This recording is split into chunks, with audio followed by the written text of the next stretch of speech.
Bueno, gente, bienvenidos, bienvenidos. Hoy la idea es contarles un poquito de algunas experiencias en naufragio, pero muy orientado al buceo recreativo, ¿sí? Para aquellos que estuvieron en la otra presentación que hicimos hace, creo que ya como 10 días.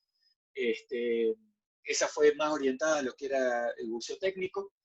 Acá, bueno, Carlos y todo el equipo de Talasa me invitaron para que les cuente un poco de experiencias en lo que es naufragio. Esto, como ustedes bien saben, no es ni cerca algo parecido a un curso, sino más vale un intento por contarles de qué se trata la actividad, ¿sí? Ustedes van a ver mucho el logo este que está acá. Eso hago la aclaración, no somos una escuela, no somos nada que se le parezca, somos un grupo de buzos que estamos medio desparramados por el mundo y bueno, nos teníamos que poner un nombre en el club y le pusimos ese. Por eso van a ver en las fotos marcas de agua y todo eso que tienen que ver con ese escudo. Para los que no me conocen, un poquito de mí, les prometo que para los que vieron la otra presentación, esta que es mi diapositiva de presentación y una más son las únicas que se repiten. El resto es todo material inédito, llamémosle. Bien, yo soy santafesino, nací en un pueblito, en una ciudad chica que se llama Venado Tuerto. Me fui a Córdoba a estudiar y hace unos años que estoy viviendo en Florida, en Estados Unidos. ¿Por qué hago el hincapié en Florida? Porque acá fue donde nació mi pasión por el óxido, como dicen en la última línea, ¿sí? Acá es donde descubrí mi pasión por el buceo en naufragios. Dentro de lo que es el buceo, soy instructor de buceo técnico, recreativo y cualquier variedad que haya de estas dentro de lo que es circuito abierto. A mí no me gusta de ninguna manera soy adepto, digamos, a posicionar agencias y demás. De hecho, yo soy instructor de varias y yo trato de ser lo más agnóstico posible. Y dentro de todo esto, una subpasión, digamos, es la videografía. A mí me gusta mucho filmar, tal es así que en el canal de YouTube del club nuestro, el objetivo es mostrar un naufragio por video, ¿sí? Tratar de ser instructivos y demás. Bien, ¿de qué vamos a hablar hoy? ¿Sí? Hoy, como les decía, habíamos puesto como objetivo hablar de buceo en naufragios con una orientación recreativa. Y como tal, lo que hemos hecho es... Denme un segundito, voy a cambiar de micrófono porque me estoy quedando sin batería. Un segundo. A ver.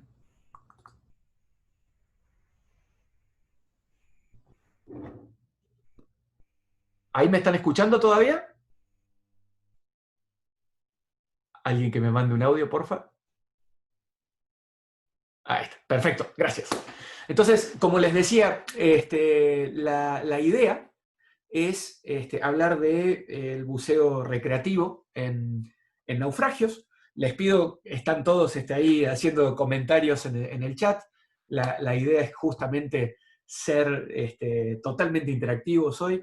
Y hoy vamos a tener una particularidad, ¿sí? Vamos a hablar de un poquito de contrastes, ¿sí? De lo que se está haciendo en Argentina y lo que son los naufragios por ahí en diferentes partes del mundo, ¿sí?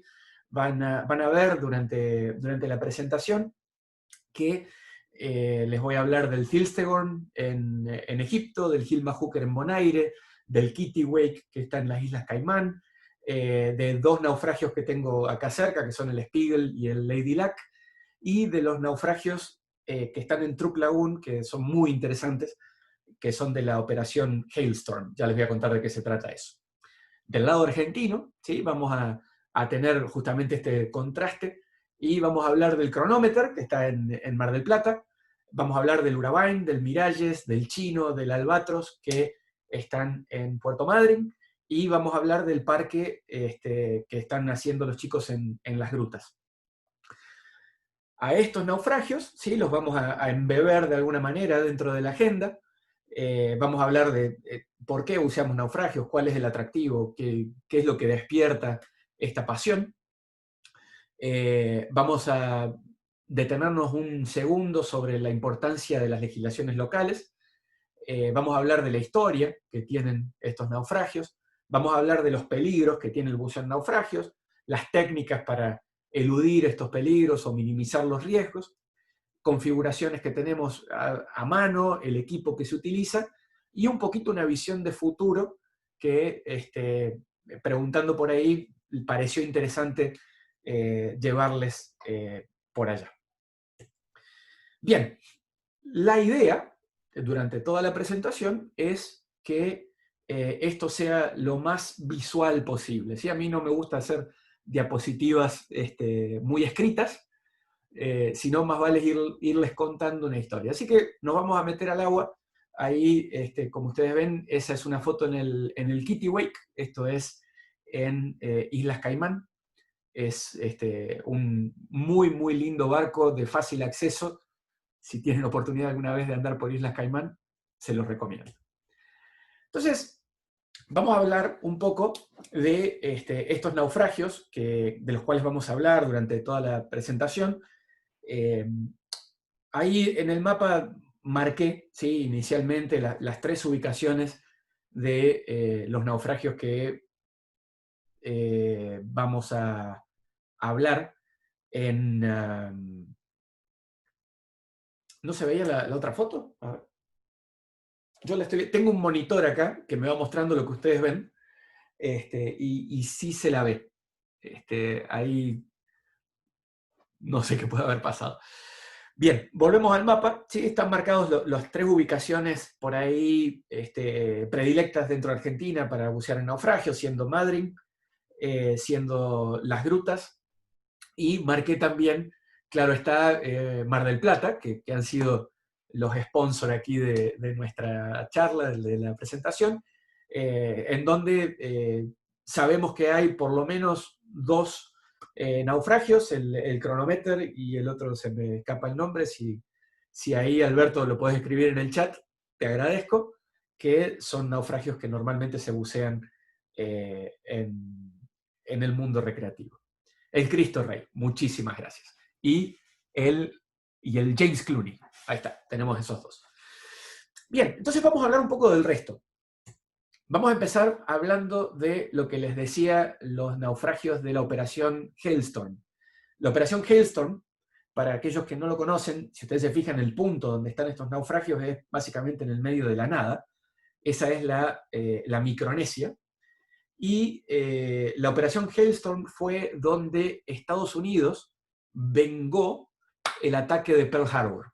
¿Sí? Como ustedes saben, los japoneses atacan Pearl Harbor, lo que desata que Estados Unidos ingrese en la Segunda Guerra Mundial. Y en represalia, Estados Unidos le bombardeó gran parte de la flota japonesa que estaba anclada en este atolón en la Micronesia. Hoy por hoy es uno de los puntos de buceo en naufragios por excelencia del planeta. De ahí no voy a hablar de un barco en particular, vamos a hablarlo de manera genérica, ¿sí?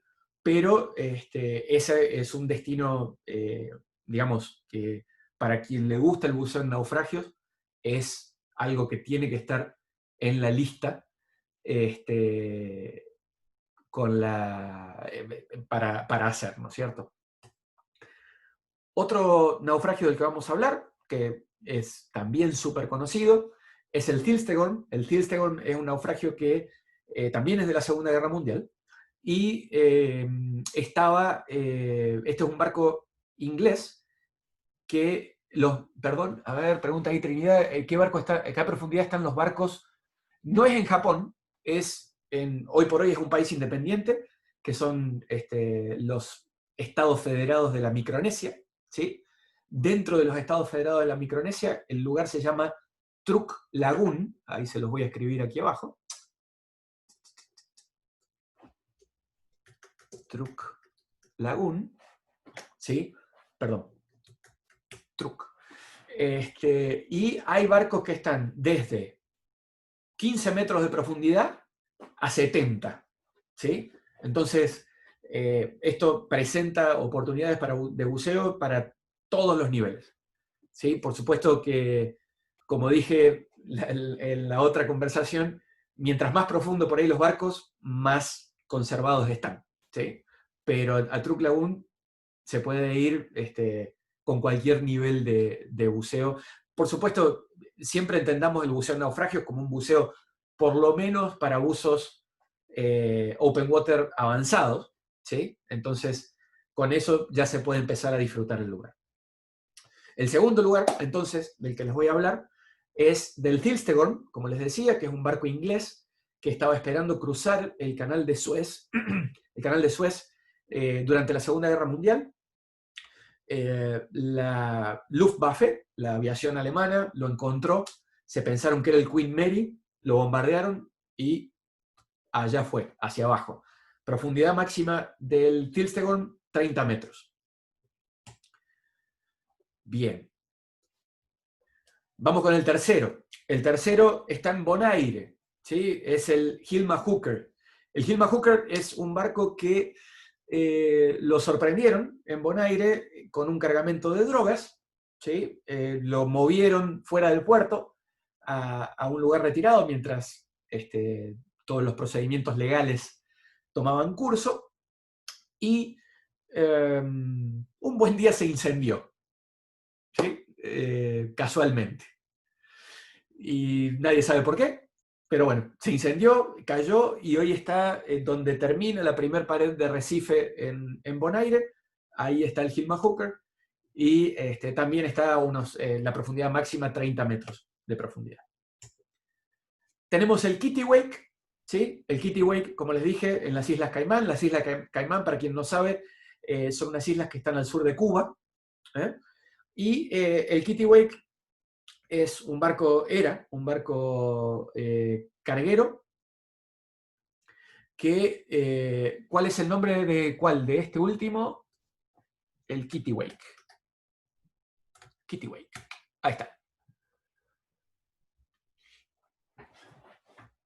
Pregunta Verónica si el buceo recreativo sigue teniendo el límite de 40 metros en la Micronesia. Ese es un límite, vamos a decir, que lo han impuesto de alguna manera las agencias y demás.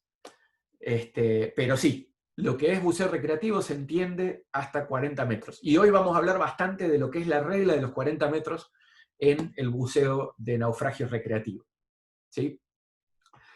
Bien, entonces tenemos los de Truk, el Thilstegorm, que es este que está acá abajo, tenemos el Hilma Hooker, este que está aquí, y el Kittiwake, que es en Caimán. El Kittiwake ya es un barco preparado, es un arrecife artificial.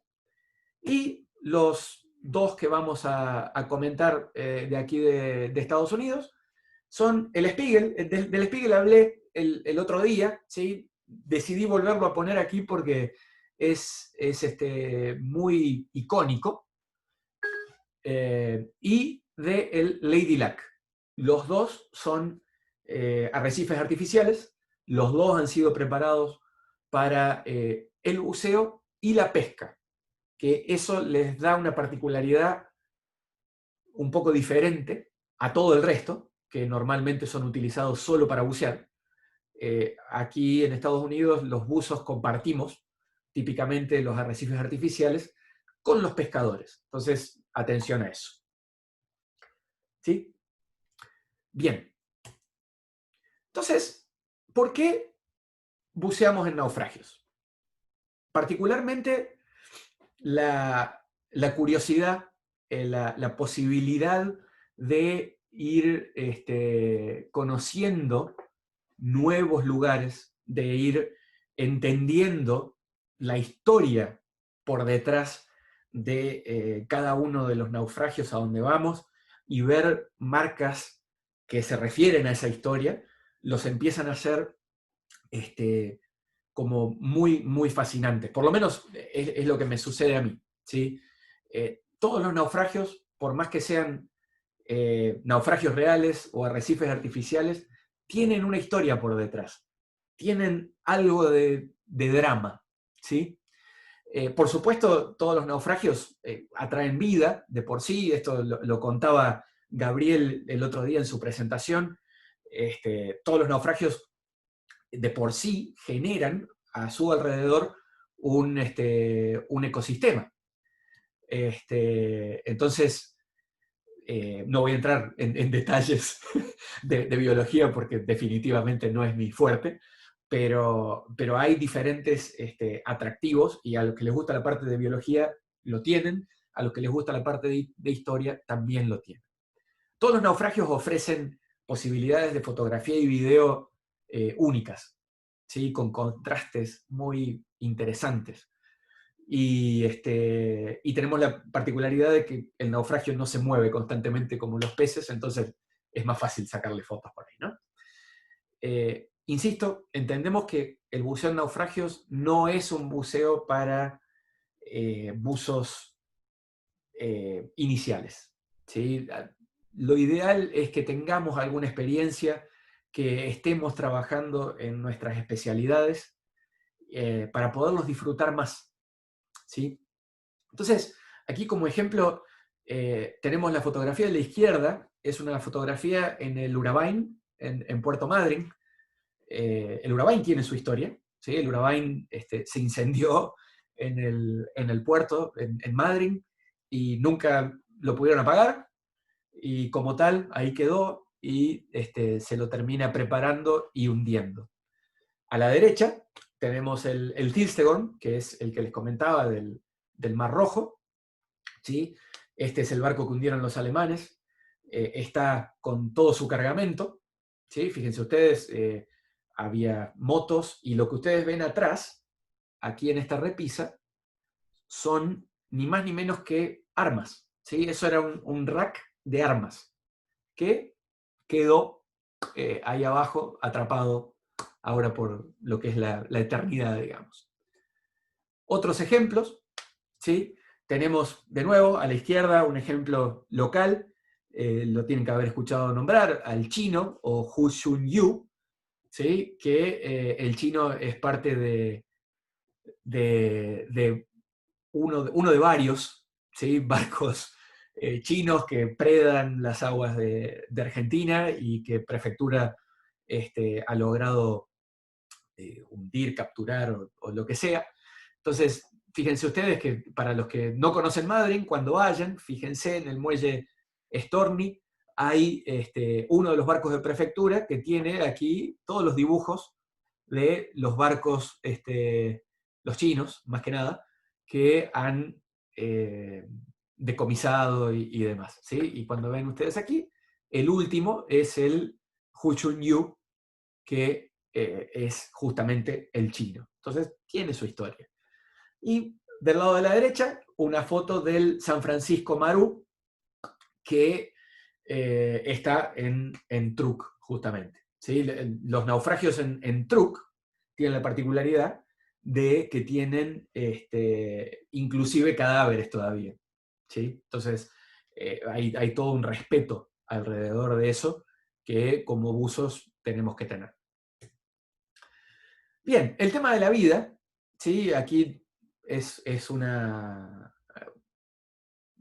manera de verlo general. En diferentes lugares del mundo la vida se impacta de diferentes maneras, ¿sí? El otro día Gabriel justamente decía que en lo que es el mar argentino, las estructuras de los barcos rápidamente se ven cubiertas por vida, ¿sí? Nos habló un buen rato también del tipo de vida que llegan. Aquí vemos tres ejemplos, ¿sí? Tenemos lo que es el albatros. Para los que puedan ir a Puerto Madryn, les recomiendo que en el albatros traten de ir sin levantar sedimento a lo que es la parte donde el barco cae sobre la arena o sobre el fango, que está lleno de vida, ¿sí? Tenemos ahí algunas fotos del cronómetro, gentileza de la gente de Thalassa. Y tenemos del otro lado, ¿sí? Lo que es en otros lugares del mundo. Ustedes ven, por ejemplo, el Lady Luck tiene 3 años de hundido.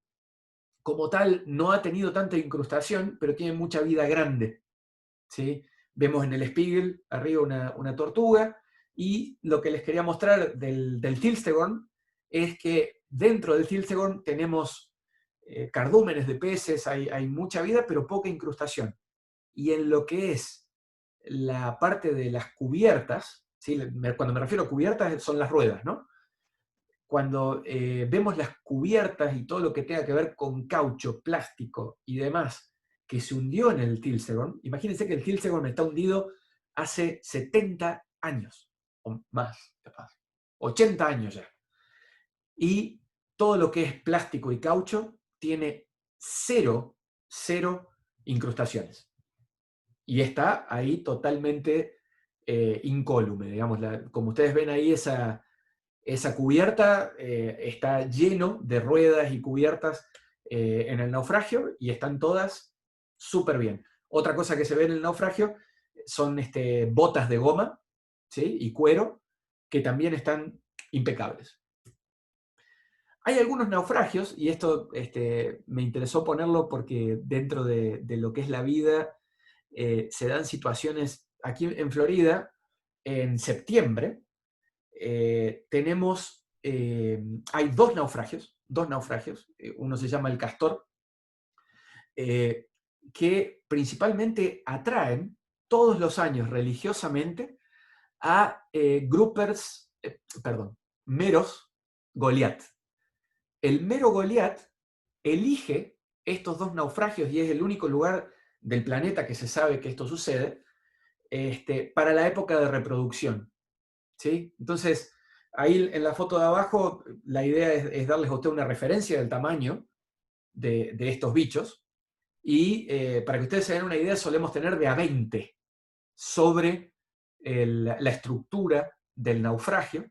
Son peces de 200, 300 kilos, de 2 metros de largo, que por lo general no son agresivos en lo más mínimo. Entonces, está lo que es la vida fija, por decir así, en los naufragios, y están estos casos que estoy seguro que en el mundo debe haber más, donde es por temporadas. Bien, el otro día había puesto 2 videos similares para tipificar lo que es la diferencia entre un naufragio y un arrecife artificial. Fíjense ustedes, a la izquierda tenemos una toma del Tilstegorn, y a la derecha del Chino. Cuando ustedes miran el Tilstegorn, más que nada no en esta toma, sino en la que viene después, fíjense ustedes que hay mucha basura. Esto es básicamente porque no hubo tiempo de limpiarlo. Entonces, en los naufragios naturales, típicamente, hay que tener más cuidado con los enganches, hay que ser cuidadoso con toda esa cuestión. A la derecha vemos el Chino, ¿sí? Y vemos que el Chino tuvo una preparación, por la ley argentina está totalmente tapado para la penetración. De eso vamos a hablar en un rato. Pero lo que quería era mostrarles básicamente el contraste que hay entre un naufragio natural y uno artificial. Bien, vamos a hablar un poquito de lo que es la legislación, ¿sí? En diferentes partes del mundo se legisla de manera diferente lo que es la recuperación de artefactos de los naufragios. Aquí yo estoy mostrando 2 extremos, ¿sí? Los 2 extremos. Digamos, en la izquierda está una empresa que es el Endurance Exploration Group, que ellos básicamente se dedican a generar contratos con el Estado norteamericano y recuperar objetos de valor de los naufragios. ¿Sí? Ellos tienen literal contratos fijos con el gobierno norteamericano, extraen cosas de valor y después hay un reparto, digamos, de porcentaje que va al gobierno y otro queda en la empresa esta, que es una empresa privada. Y como ustedes, ahí quise poner como un ejemplo de los equipos que utilizan, es muy tecnificada, hay mucho dinero alrededor de esto. De hecho, un amigo personal mío trabaja en esta empresa y ellos han recuperado últimamente muchas monedas de oro, como ven ahí, y hay todo un negocio por detrás de esto.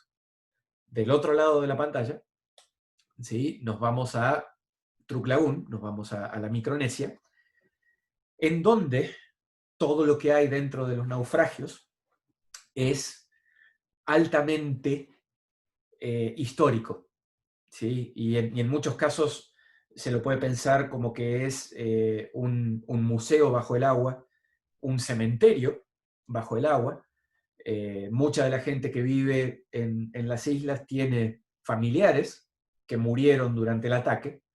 Entonces, de ese lado, en ese lugar en particular, se trata todo con muchísimo respeto y si ven a un buzo tan solo llevándose una bala de los cajones de balas, puede ir preso, ¿sí? Porque en Truk Lagoon ustedes se van a encontrar con cajones de bala, botellas de sake, todo como estaba en el naufragio en el momento que fue hundido.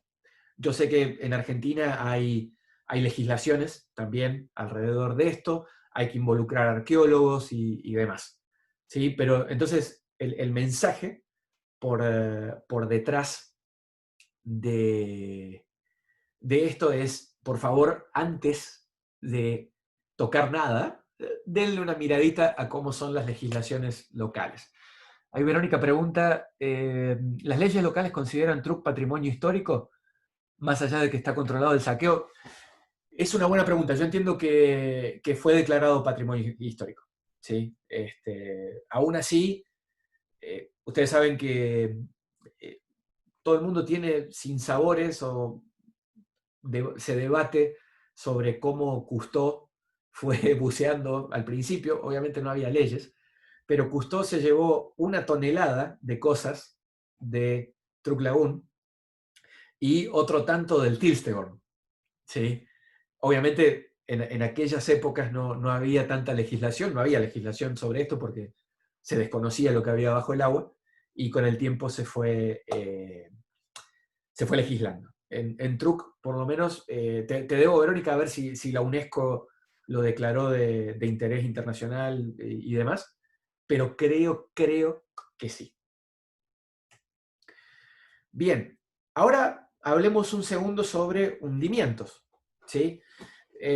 Los hundimientos que les quería poner como ejemplo, ¿sí? Está el Lady Luck, que es uno de los últimos que tuvimos aquí en Estados Unidos, que son las dos fotos que claramente son de naufragios que no tienen rejas y están abiertos, y las del Urabain en Puerto Madryn, ¿sí?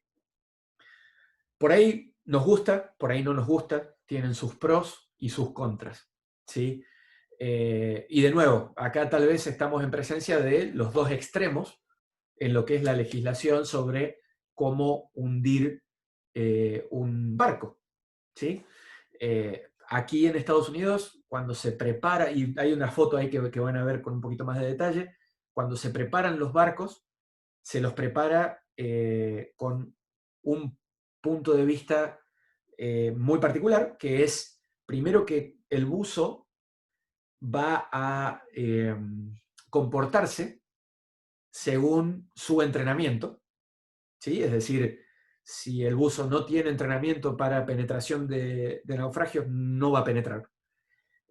Va a ir a las profundidades que tiene que ir, es decir, se va a comportar dentro de su entrenamiento. Y segundo, cuando se prepara el naufragio, o el arrecife artificial, se lo prepara agregando entradas y salidas, ¿sí? Es decir, la preparación hace que, si bien un naufragio o un barco tiene escotillas, entradas, salidas y demás, se va a proporcionar extra espacio para entrar y salir. Entonces, de esta manera, la seguridad pasa para ese lado, ¿sí? Pasa a un punto de vista donde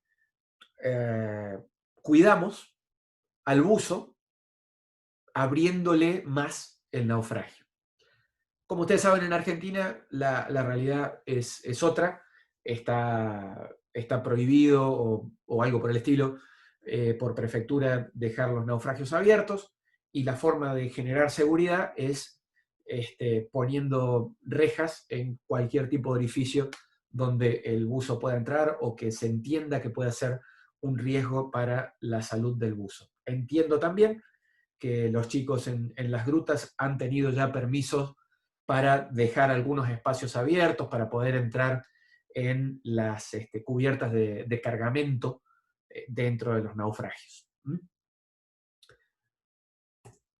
Bien, justamente acá es el punto donde vemos en la foto de arriba una foto que le robé a los chicos de las grutas, en donde se ve la preparación del naufragio, que básicamente implica el poner rejas, más allá de todo lo que tiene que ver con la limpieza del punto de vista ecológico, ¿sí? El punto es, el naufragio solo se puede visitar por afuera, y con esto se reduce el riesgo de accidentes.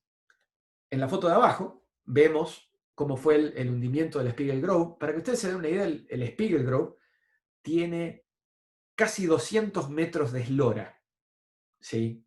Es una cosa masiva. Tiene 20 metros de despeje de la arena. Es decir, la arena está a más o menos 40 metros.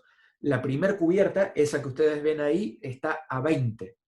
Entonces, el Spiegel es un naufragio que atrae gente de todos los niveles, ¿sí? Es decir, si uno visita la Florida y quiere bucear, les diría que el primer lugar donde los voy a mandar, si me preguntan, es que vayan a Key Largo y buceen el Spiegel, porque el Spiegel es icónico. Ahora fíjense ustedes, todos estos huequitos que le ven al Spiegel, arriba y a los costados. Todo eso, obviamente, en el barco original no estaba, ¿sí? Son todos orificios agregados para facilitar la penetración y para hacerle, digamos, el barco accesible a diferentes niveles de buzo. ¿Sí? Por supuesto, todos con el entrenamiento en buceo en naufragios o buceo en naufragio avanzado, dependiendo del caso, pero siempre abriéndolo más de lo que cerrándolo. Entonces, bueno, la preparación en general de los arrecifes artificiales conlleva la limpieza, ¿sí? Eso es súper importante. Sacar todo elemento que tenga, que presente un riesgo para el buzo y para el medio ambiente, ¿sí? Sacar cierto tipo de materiales y demás. La creación de aperturas para entradas y salidas, o cerrarlas, dependiendo la legislación. Y por lo menos aquí en Estados Unidos, tierra del capitalismo, esto siempre es una muy buena oportunidad para patrocinios, eventos mediáticos y demás, ¿sí? Aquí hay algunas preguntas.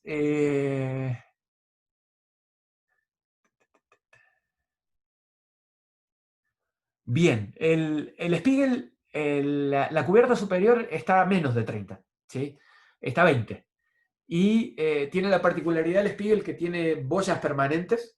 Entonces, los barcos llegan y se ponen sobre estas boyas, que tienen lugares de bajada muy, muy determinados. Entonces, Cuando uno va a bucear al Spiegel, normalmente siempre hay por lo menos 2 o 3 barcos, cada cual se ata a una de estas boyas permanentes y baja. A 30 metros está lo que viene siendo la cubierta donde está la bandera. ¿Sí? El Spiegel tiene una bandera estadounidense flameando, entre comillas, que está por acá, donde está esta casita blanca, y bueno, ahí es donde están más o menos los 30 metros. En el C-55 siempre se ve luz. El C-55, para quien no sabe, está en Cozumel. No, en Cozumel no, en Playa del Carmen, si mal no recuerdo. Y sí, siempre se ve luz porque está preparado justamente para que los buzos puedan entrar y salir sin ningún problema. Un punto muy, muy importante, ¿sí? Es, como les decía, aquí en Estados Unidos nosotros compartimos los barcos para lo que es pesca y para lo que es buceo. De hecho, la mayoría de los esfuerzos para el hundimiento de arrecifes artificiales se hace en conjunto entre grupos de buzos y grupos de pesca. Entonces es siempre imperativo llevar algún elemento cortante porque siempre hay filamentos y tanzas por ahí dando vueltas y es muy fácil engancharse. Bien, penetrar o no penetrar, esa es la cuestión. Cuando vayamos a penetrar un barco, ¿sí? Primero y antes que nada, no penetrar ningún barco sin el entrenamiento, ¿sí? Todas las agencias, todas, tienen algún tipo de entrenamiento para buceo en, sea estructuras, le llaman pecios, naufragios, como le quieran llamar. Y siempre hay una distinción entre lo que es ese buceo de manera, llamémosle, básica, y ese mismo buceo de manera avanzada. Entonces, hay algunas reglas que siempre tenemos que tener en cuenta, ¿sí? Está la regla de los 40 metros, que enseguida vamos a hablar un rato más largo de la regla de 40 metros. Eso es lo único que voy a hacer hincapié, digamos, más allá de lo que son las experiencias, pero es importante que quede claro. Vamos a manejar regla de tercios, siempre, ¿sí? Un tercio del gas lo usamos para ir, un tercio del gas lo usamos para volver, y un tercio del gas es de reserva. Más que nunca en el buceo de naufragios, el sistema de buddies o compañeros es imperativo. Y la recomendación es siempre que el primer buceo que se hace en un naufragio que no conocemos sea un buceo de evaluación, ¿sí? Yo sé que, a ver, y es un pecado mío también. A mí me encanta cuando llego a un naufragio que no conozco, lo veo, y lo primero que quiero hacer es meterme. Pero no, lo ideal es que el primer buceo sea de ambientación, por decir así. El mini video que ustedes ven ahí arriba, ¿sí?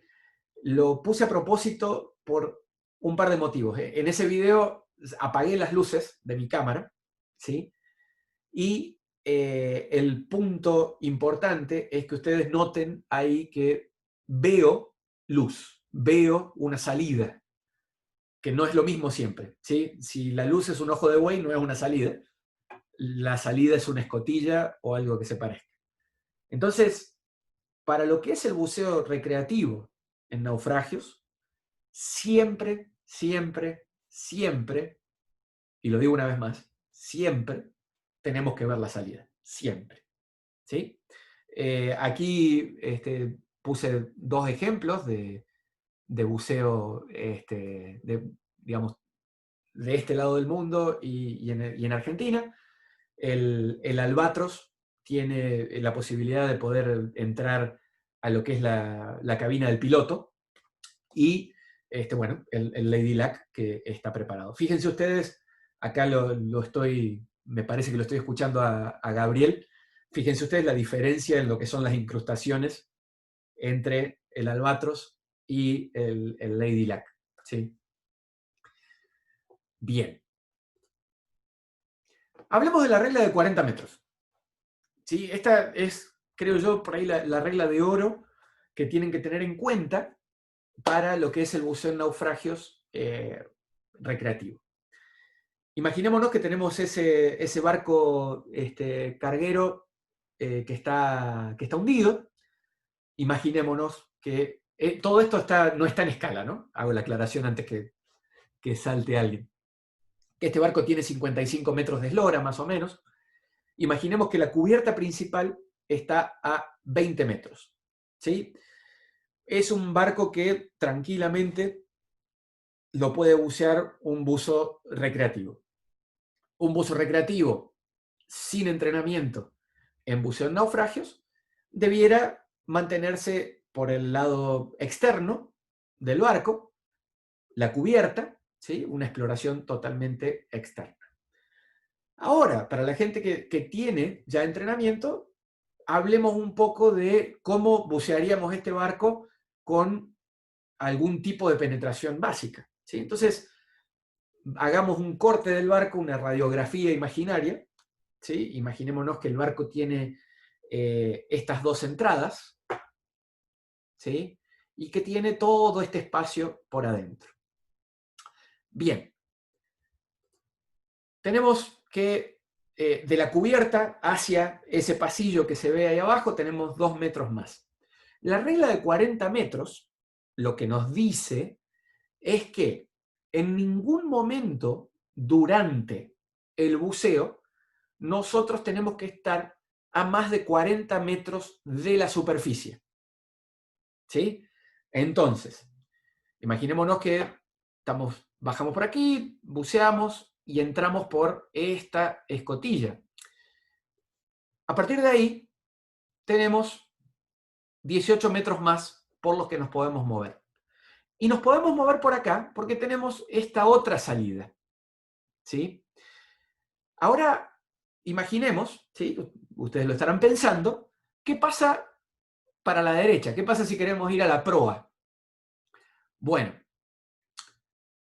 esta flecha en esta dirección, nosotros podríamos pensar en algún momento que podemos hacer los 18 metros hasta acá. Bueno, la respuesta es no. ¿Sí? La respuesta es no. ¿Por qué? Porque no tenemos otra salida evidente para este lado. Yo les puedo asegurar que si nos asomamos por acá, lo único que vamos a ver es oscuridad. ¿Sí? Entonces, la respuesta para eso es no. ¿En qué caso podríamos ir para aquel lado? Bueno, si hubiese una tercera escotilla, ¿sí? Que es otra salida evidente, y este trayecto fuera 18 metros o menos. Entonces, 2 reglas de oro tenemos acá. Primero, tenemos que estar a menos de 40 metros de la superficie todo el tiempo. Y la segunda regla es que podemos movernos dentro del naufragio siempre y cuando en la dirección en donde vayamos haya una salida evidente. ¿Sí? Bien. Algunos riesgos generales que tenemos cuando buceamos con naufragios. Los naufragios suelen tener objetos cortantes, ¿sí?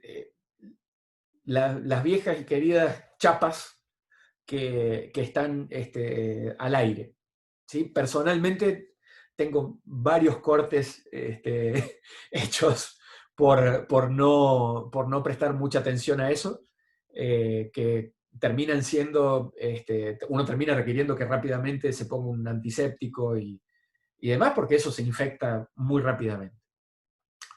Enriedos, ¿sí? Los enriedos, fíjense ustedes, aquí este es un naufragio de los que tenemos por acá, está lleno de sogas y lleno de tanza, es muy, muy fácil enredarse y quedarse ahí atrapado, ¿sí?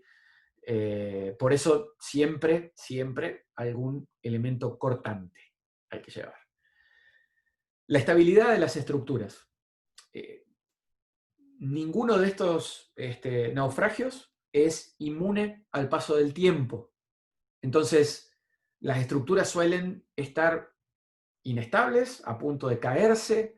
Entonces, hay que siempre evaluar el entorno muy bien, ¿sí? Preguntar a los dive masters, a los instructores, si se puede o si no se puede, dónde se debe, dónde no se debe. Aquí en Florida, en lo que es toda la zona de Truk Lagoon, en Filipinas, en Indonesia, hay siempre tormentas fuertes, ¿sí? Huracán, tifones, monzones, y créanlo o no, a estos monstruos que están sumergidos los mueven. En cada uno de esos movimientos, las estructuras se resienten. La vida acuática, hay que tener mucho cuidado con la vida acuática. Suele haber peces piedra, peces escorpión, todo tipo de animales que no les gusta que los molestemos. ¿Sí? Aquí puse una foto mía en el Tilstegorm justamente porque da la impresión que esta morena no está muy satisfecha con que yo me haya puesto ahí arriba para sacarme la foto. ¿Sí? Entonces, tengan cuidado con la vida, sean muy, muy respetuosos. Suele haber succión, ¿sí? En las aperturas de los barcos por corrientes laterales, tengamos cuidado con eso. Y les quería mostrar que aquí este señor, esto fue finales del año pasado, en Truk,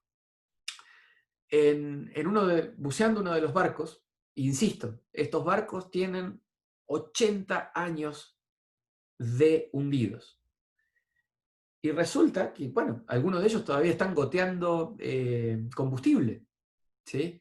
Él pasó por abajo de un avión que había en un hangar de carga, él pasa por abajo del motor del avión, el avión estaba perdiendo todavía combustible, aunque ustedes no lo crean, y una gotita de combustible, como un hilo de combustible, le da en el cuello.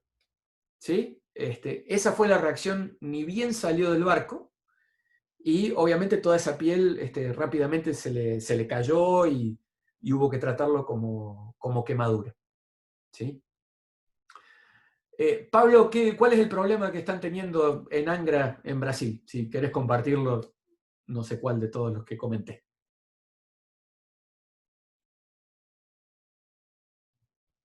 Bueno, cuando lo escribas, ahí lo comentamos. Entonces, lo que son el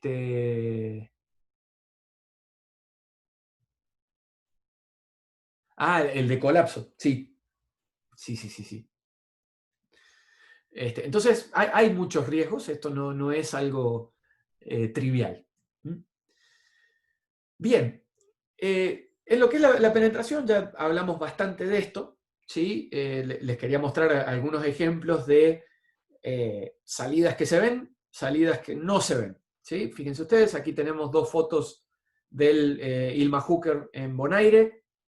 La salida es obvia, ¿dónde está? En los dos casos. ¿Sí? Y fíjense del lado de el Spiegel, esto es un pasillo donde no tenemos una salida obvia. ¿Sí? Está oscuro. Y esto es el Miralles. El Miralles, en Puerto Madryn, es un naufragio, muchos de ustedes lo conocerán, que estuvo preparado en su momento para que no se pueda penetrar, pero la degradación del naufragio hoy le abrió una apertura muy grande que da directamente a la sala de máquinas. ¿Se puede penetrar? Sí, pero hay muchísimo sedimento y las condiciones ahí adentro nunca son las mejores. ¿Sí? Entonces, la penetración está buena, pero se mueve muy, muy rápido. Les diría que para hacer esa penetración tienen que ir con alguien que conozca muy bien y tener mucho entrenamiento, estar muy, muy bien preparados. Si después tienen chances de ver el video del Miralles, van a ver que después de esa toma que ustedes ven ahí, me doy vuelta y está todo levantado. Entonces, cuando digo está todo levantado, estoy apuntando justamente a el problema que tenemos con el sedimento, que ya lo vamos a hablar enseguida. Entonces, siempre tenemos que tener una referencia de salida, acceso directo a la superficie. Nunca entrar en un pasaje restringido donde no podamos entrar con nuestro compañero. Tenemos que entrar prácticamente de lado, ¿sí? Si es más chico que eso, no es para nosotros. Tenemos que tener cuidado con objetos que puedan caer, ¿sí? Como este señor que se quemó el cuello, y la parte del sedimento.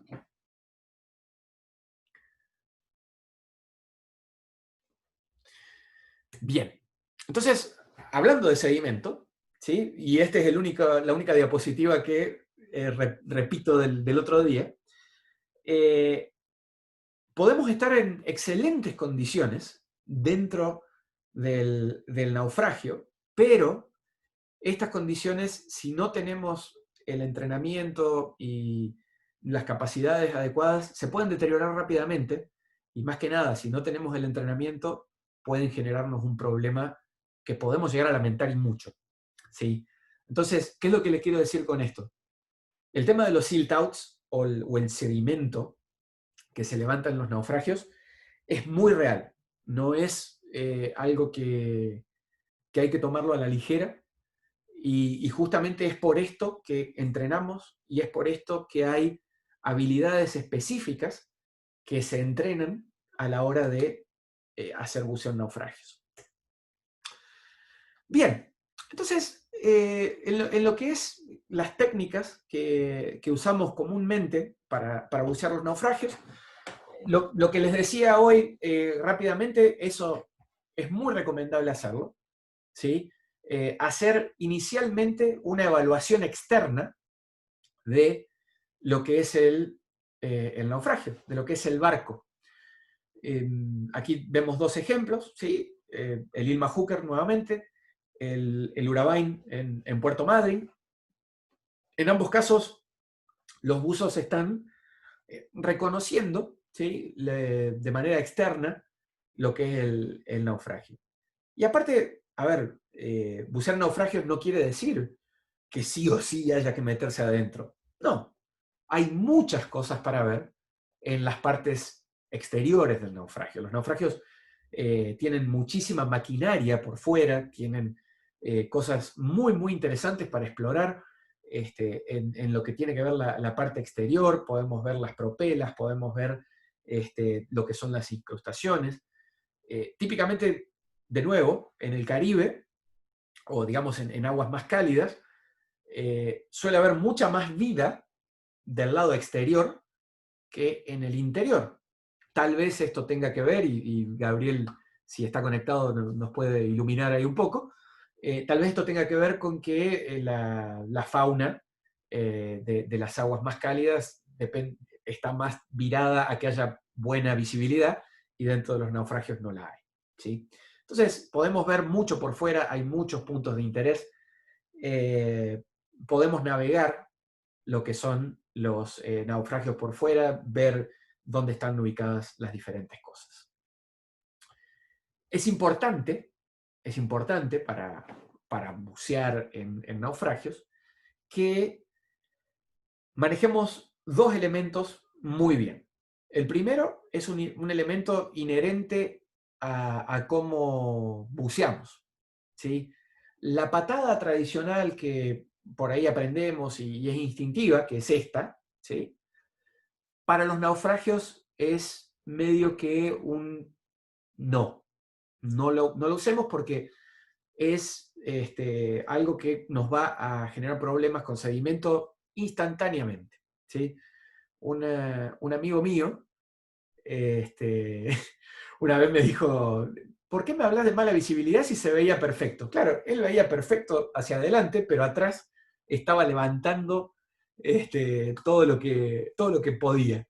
Entonces, y esto era porque hacía un aleteo de este tipo, ¿sí? Para arriba y para abajo, que no es el adecuado. Entonces, aquí ya tenemos que empezar a entrenar, ¿sí? Les recomiendo que lo entrenen con sus instructores prácticamente del día cero, es lo ideal, que es la posición totalmente horizontal del buzo y el aleteo de rana. Hay varias modalidades diferentes, ¿no?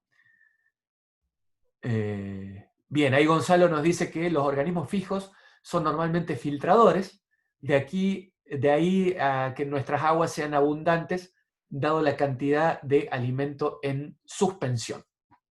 Muchas gracias, Gonzalo. Gabriel, perdón.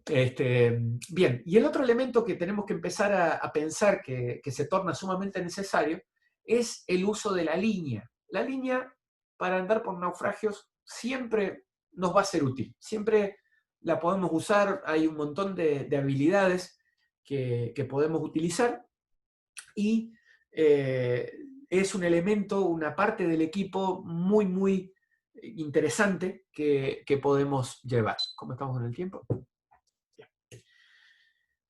Bien, y finalmente les cuento cómo en gran parte del mundo, ¿sí?, se hace el buceo en naufragios. ¿Sí?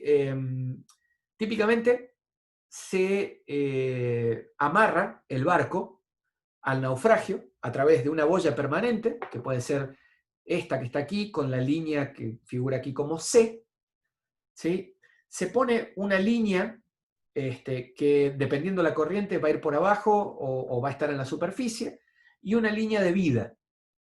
Entonces, los buzos, ¿sí?, pueden bajar por aquí y por la línea esta B, que normalmente suele estar cerca de la superficie, ¿no? Aquí está exagerado, van hasta la boya y bajan al naufragio, y a la vuelta utilizan esta línea para hacer paradas de seguridad y demás. Y tenemos esta línea que es una línea de vida, que se llama, para que cuando, digamos, empiezan a llegar los buceadores nuevamente al naufragio, esperen aquí. Muchas veces lo que hace el capitán es girar el barco, ni bien se llega al naufragio, de manera tal que la popa del barco de buceo quede pegada al punto C. De esta manera, los buzos se tiran, bajan, y para cuando vuelven a subir, está hecha esta instalación. ¿Sí? Claudio pregunta si por delante no ves una salida, con la línea podés hacerlo solamente con el entrenamiento adecuado, Claudio. ¿Sí? Hay que estar bien entrenados para eso. Típicamente, como buzo recreativo, te diría que no lo hagas. Ya si somos buzos de naufragio avanzados, que no quiere decir que sea un buzo técnico, si somos buzos de naufragio avanzados, sí. Y justamente acá estamos en esa parte. El entrenamiento y la experiencia hacen al buzo. Yo soy un convencido que el entrenamiento solo no alcanza. La experiencia es muy importante. Una vez que uno tiene un brevet o un carnet que dice algo, eso se transforma en una responsabilidad. ¿Sí? Y lo que sigue, que va a ser el desarrollo de la experiencia, es donde nos vamos a afianzar como buzos. Fíjense ustedes que ahí yo hablo de los cursos de buceo en naufragios y en buceo en naufragio avanzados. La diferencia va a estar en equipo que vamos a llevar, cómo vamos a planificar el buceo, la cantidad de gas que vamos a llevar, cómo vamos a manejar el buceo antes de tirarnos al agua. ¿Sí? Fíjense ustedes, aquí estamos nuevamente en el Lady Luck. Esto fue un buceo recreativo, pero si ustedes ven, este buzo tiene dobles, tiene un bibotella. Y ustedes me preguntarán por qué. Bueno, fue parte de la planificación. Hay ciertos naufragios en el mundo que nos ofrecen muchísimo material para poder planificar el buceo. Esto que ustedes ven aquí arriba es simplemente un ejemplo. de material didáctico que existe, y esto es justamente del Lady Luck. ¿Sí? El Lady Luck tiene muchísimas libros y demás que nos permiten planificar el buceo, planificar rutas y demás. Bien, aquí abajo vemos también el buceo en el chino, ¿sí? Y ustedes también lo pueden ver que los buzos tienen alguna configuración un poco diferente a lo que es la recreativa clásica. Ahora vamos a hablar un poquito más de eso. Nunca dejen de leer literatura y bibliografía de lo que son los naufragios locales. ¿Sí? Es un punto de entrada muy, muy bueno y muy específico. Miren, para que se den una idea, yo creo que lo tengo por acá, si no está muy lejos se los muestro.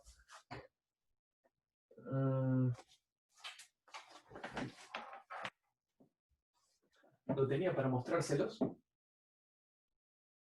Bien, tengo por acá dando vueltas en mi lío un libro de buceo en Truk Lagoon que es así de alto, ¿sí? Y que va explicando todos los naufragios uno por uno.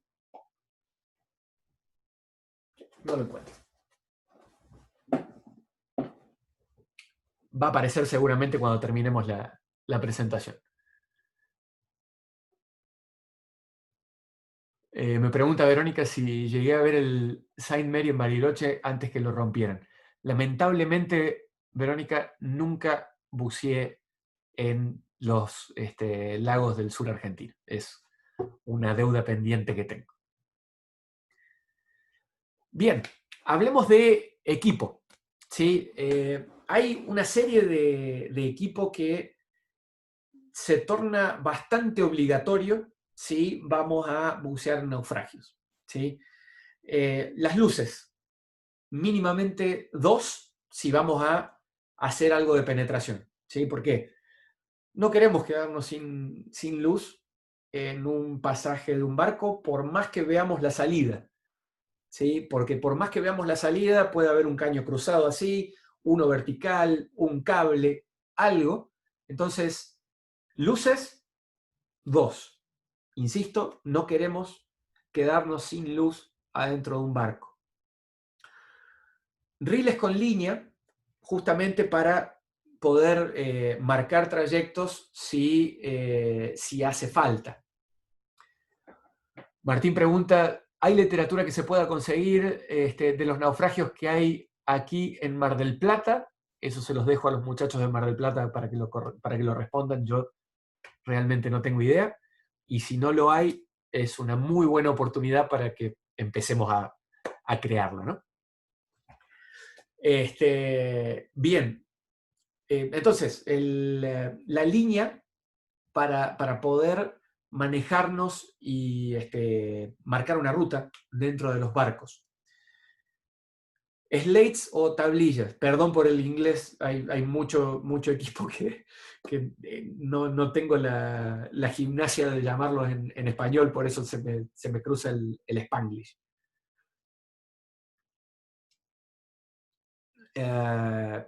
Entonces, eso es sumamente importante para que podamos escribir y podamos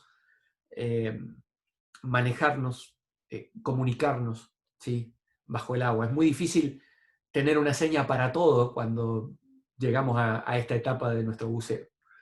Los mosquetones son siempre bienvenidos, siempre muy interesantes para usarlos. Un detalle, nunca usen los mosquetones, los instantáneos, esos que están marcados ahí con el signo prohibido, ¿sí? Estos, por acá se les llaman los mosquetones de la muerte, ¿sí? Porque sin querer, inadvertidamente, ese mosquetón se puede enganchar en algo y no es obvio cómo destrabarlos y demás. Siempre usar mosquetones de este tipo que tenemos por acá. Marcadores de superficie. ¿Sí? Los marcadores de superficie son siempre muy interesantes, muy necesarios. Los naufragios suelen ser grandes, ¿sí? Los barcos suelen ser grandes. Entonces, si perdemos, nos desorientamos en la cubierta, no nos acordamos dónde estaba la línea por la que bajamos y demás, no queremos que el capitán del barco no nos encuentre, ¿sí? Más que nada si hay corriente. Hay un montón de cuestiones que tenemos que tener en cuenta. Entonces, los marcadores se tornan muy, muy importantes para que nosotros podamos marcar nuestra posición en caso de habernos perdido, en caso de necesitarlo, y hacer un ascenso muy tranquilo, muy calmo, hacer la parada de seguridad y evitar problemas, ¿sí? Hoy por hoy hay de todos los precios, de todos los tamaños, de todos los colores. Entonces, no habría por qué no tener uno. Elemento cortante. Como les dije hace un rato, siempre hay muchas líneas y por ahí necesitamos desenredarnos. Los elementos cortantes tampoco hoy por hoy son caros ni difíciles de conseguir. Por favor, no sean el buzo ese que se cae con un cuchillo de Rambo, ¿sí? Les aseguro que los van a mirar mal en el barco. Y si yo los veo en el barco, me voy a reír de ustedes si caen con ese cuchillo. No hace falta eso. Es con simplemente un cuchillito de este tipo, un cortalínea, justamente, nos alcanza. No necesitamos más que eso. Bien, Daniel Malfatti, ¿qué haces, Dani? Me pregunta si se cumple alguna norma con respecto a los marcadores de boyas. Cada agencia tiene algún tipo de estándar al respecto. Hay una corriente de pensamiento, ¿sí?, que dice, se usa la boya roja si no pasó nada, se usa la boya amarilla si hay una emergencia. Hay otra corriente que los pone al revés, amarilla si es emergencia, roja si no pasó nada. Y hay otra corriente que dice, una boya, no importa el color, si no pasó nada, y una segunda boya en la misma línea si pasó algo. Mi recomendación, cuando lleguemos con su instructor a hablar de eso, es que en el barco donde estén, en el lugar del mundo donde estén, le pregunten al capitán qué entiende él por emergencia y qué entiende él por normal. ¿Sí? ¿Por qué? Porque en diferentes partes del mundo y en diferentes agencias, los colores y las cantidades de boyas pueden significar cosas diferentes. Entonces, esto tiene que ser parte de la planificación del buceo. De esto hablamos un rato largo en la otra presentación, pero está bueno que haya salido ahora. Nelson pregunta si se aconsejan las cerradas o las abiertas. Qué punto que tocaste, Nelson. Es muy a gusto del consumidor, ¿sí? Hay quienes defienden las abiertas porque son fáciles de llenar con el aire que uno exhala, o con el gas que uno exhala, perdón. Hay quienes recomiendan más las cerradas. Yo personalmente, no quiere decir que mi palabra de ninguna manera sea la ley, por favor. Yo siempre que buceo un naufragio, sea de manera recreativa o de manera técnica, llevo una botella de un pony, ¿sí?, de 40 pies cúbicos, los de 5 litros, como respaldo o gas de deco, lo que haga falta, ¿no? Pero hay siempre una botella con más gas al lado mío. En la primera etapa de esa botella, le suelo agregar una manguerita de inflado de chalecos, de power, ¿sí?, de las que se usan para side mount, típicamente. Entonces, una manguerita que debe tener unos 10 centímetros. Y va aquí. Entonces, yo personalmente tengo mis marcadores con una muy buena ranura para inflado con power, ¿sí? También lo puedo inflar con la boca si quiero, pero uno nunca debe sacarse el regulador de la boca. Entonces, la estrategia es siempre inflarlo con eso. Eso es lo que yo hago, no quiere decir que sea la ley para nada, ¿no?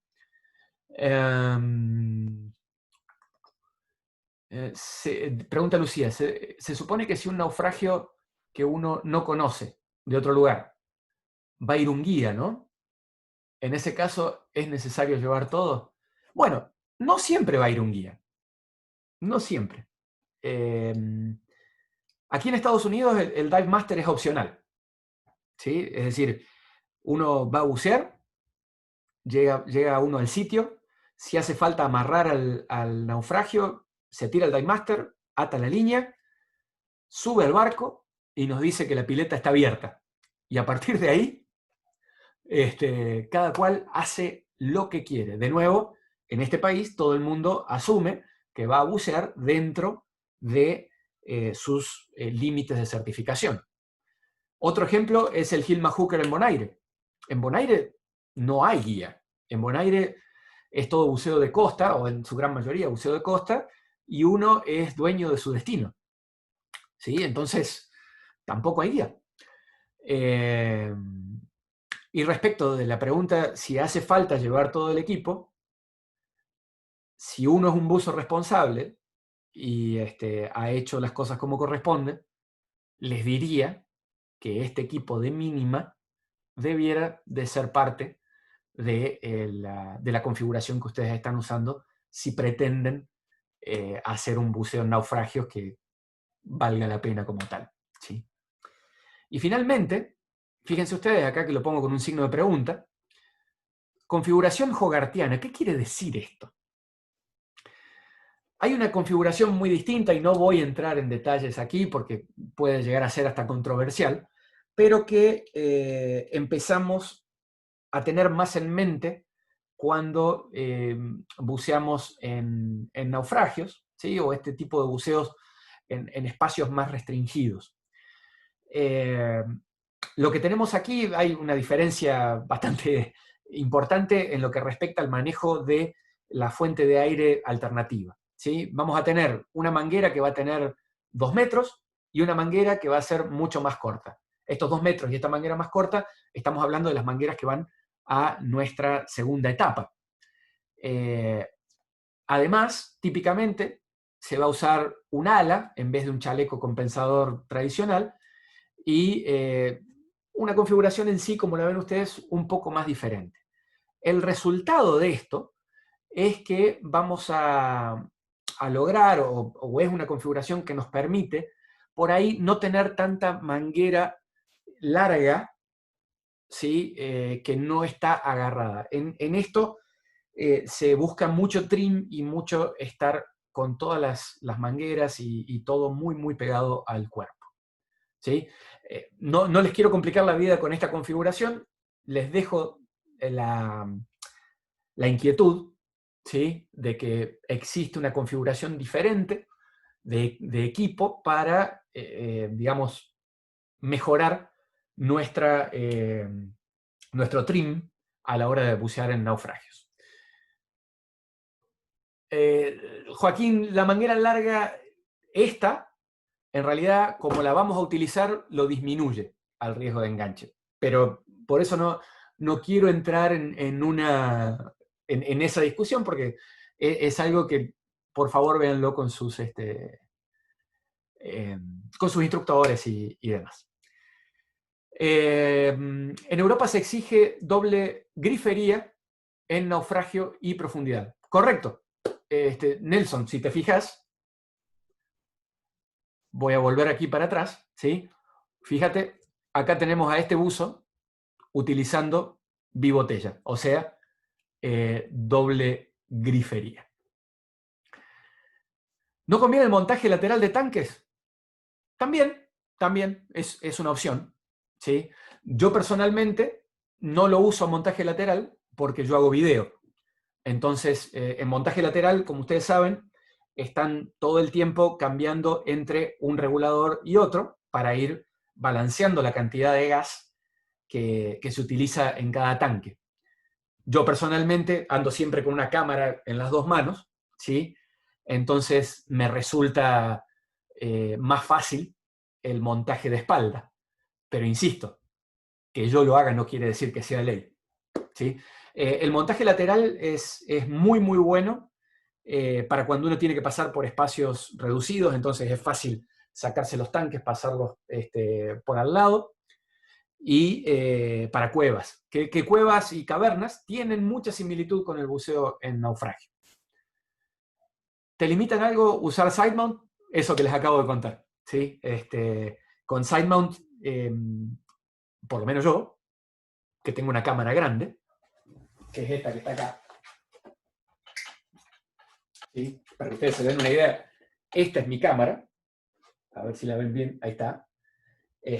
Yo no puedo, digamos, desatenderla por mucho tiempo. Entonces, con esto no tengo mucha flexibilidad para poder usar side.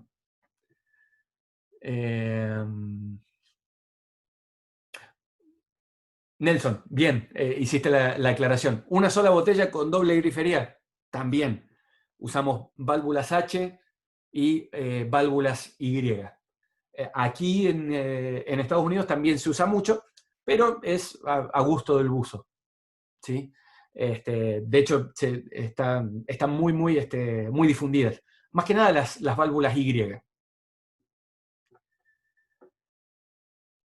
Bien, y vamos terminando. Espero no haberlos aburrido demasiado.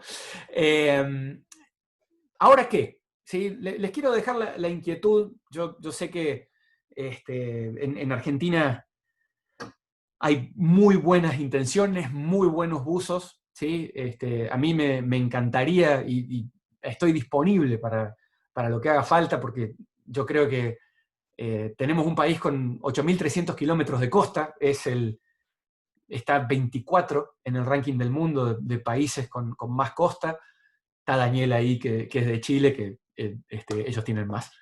Y tenemos solamente 2 parques bien establecidos, ¿sí? Que son Madryn y Las Grutas, en donde la gente va a hacer buceo en naufragios. Y tampoco, como ustedes saben, se los puede penetrar, y para el momento que se los puede penetrar quiere decir que se abrió por deterioro la penetración, que eso a la larga termina siendo hasta más peligroso, ¿sí? Porque tenemos un punto de entrada, un punto de salida y todo medio cruzado. Entonces, acá básicamente lo que quiero hacer es urgirlos a ustedes como comunidad de buceo para que tomen cartas en el asunto y le busquen la vuelta a ver si hacemos de Argentina un parque mucho más atractivo para el buceo en naufragios. En vez de que los barcos se queden pudriéndose en el puerto cuando los abandonan o cuando los incautan, que podamos entre todos hacer que esto sea más grande. Bien, terminando el buceo, ¿sí? Ahora que estamos en la parada de seguridad, vamos a ver preguntas. En Argentina es casi obligatorio el traje seco, y sí, capaz que sí. Yo cuando buceo por allá, buceo típicamente en traje seco. Pero con el perdón de la palabra, me amariconé cuando me vine a vivir para acá, con el agua caliente y demás. Pero sí, sí. En invierno ni hablar, Carlitos. Bien, ahí para los que sean curiosos, ahí estoy buceando con una configuración hogartiana de buceo recreativo, ¿sí? En el Parque en las Grutas se puede ingresar a algunas partes del Rojamar, está abierto al ingreso. Correcto, sí. Los chicos allá lograron que Prefectura les habilite esos ingresos. Es un primer paso gigante, así que hay que hacer fuerza para que esa tendencia siga.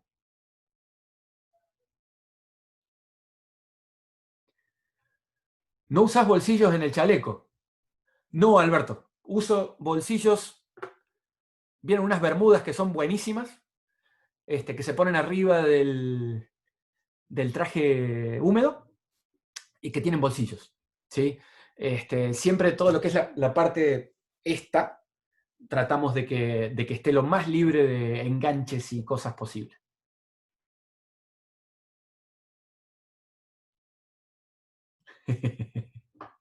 Bien, ahí Guillermo dice que él usa el 7 milímetros. Sí, Willy todavía está acá en la llamada. A Willy yo lo he visto, yo bajando con traje seco en los lagos de Córdoba y él bajando de manga corta. ¿Sí? Entonces es lo que cada uno aguante, por decir así. ¿Qué se recomienda? ¿Luces de ángulo cerrado o mayor de 100 grados? A ver, de nuevo, a gusto del consumidor. Yo lo que veo en los buzos técnicos que solamente van a hacer el buceo es que bajan con luces de ángulo corto para poder llegar más lejos con el haz. ¿Sí? Como yo uso luces que son típicamente de video, mis luces son de 130, 140 grados, pero son de uso específico, ¿no? Tomás pregunta, dentro del equipo necesario para naufragio, ¿no es necesario también llevar una máscara de repuesto por las dudas? Más si la planificación incluye penetración. Sí, señor. Sí, señor. Totalmente. Nunca viene mal. Nunca viene mal. No queremos estar en un lugar oscuro sin poder ver.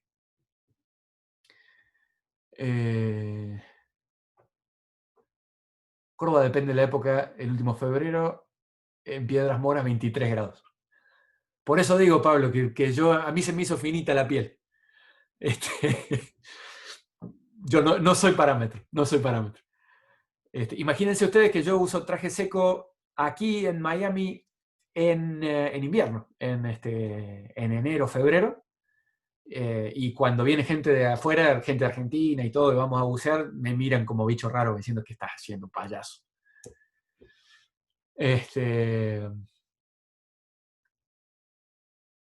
Por favor, ¿podrías pasar links de videos en vivo en inglés para asociar lenguaje cuando podamos volver a viajar? Bien, si ustedes se fijan acá abajo, ese es el nombre del grupo nuestro, que el canal nuestro de YouTube está ahí. Todos los videos he tratado de hacerlos con mucho subtítulo en inglés y en español. Entonces ahí pueden tener algo de ejercicio. ¿Cómo solucionaste el tema de los anteojos? Bien. Edgardo, gracias a Dios, no tengo, con el aumento que me da el agua, zafo. ¿Sí? Estos los uso solo para superficie. Pero si no, vienen adhesivos que se ponen sobre la máscara con las prescripciones. ¿Sí? Acá se consiguen fácil. Obviamente no llevaremos el snorkel en la máscara, ¿verdad? El motivo de engancharlo. Alejandro, el snorkel es un gran debate en toda la industria. ¿Sí? Como ven ustedes ahí, yo no tengo snorkel. Pero sí hay unos snorkel que son retráctiles, ¿sí? Que van en el bolsillo en caso de que sea necesario. ¿Qué sé que usás trilaminado? Yo tengo uno de neopren comprimido, ¿sí? Que tiene ya sus 8 años. No, más, casi 10 debe tener. Que tiene la particularidad de que es fino, como el trilaminado, y tiene muy, muy buena flexibilidad. ¿Sí? Entonces, un problema que tienen los trilaminados es que suelen ser rígidos, y el problema que tienen los de neopren es que son muy grandes. ¿Sí? Yo siempre veo allá en Argentina la gente que usa los pinos, esos que son grandotes. Entonces, el neopren comprimido para mí fue una solución muy, muy buena. Algunos BCD de los recreativos si bien no son placa técnica, son back inflate. También se podría hacer un mix de la configuración, por supuesto, por supuesto. A ver, acá no hay que, la idea de lo que les estoy contando es no cambiar nada, sino que sepan que hay otras cosas, ¿sí? Que son por ahí más orientadas a eso.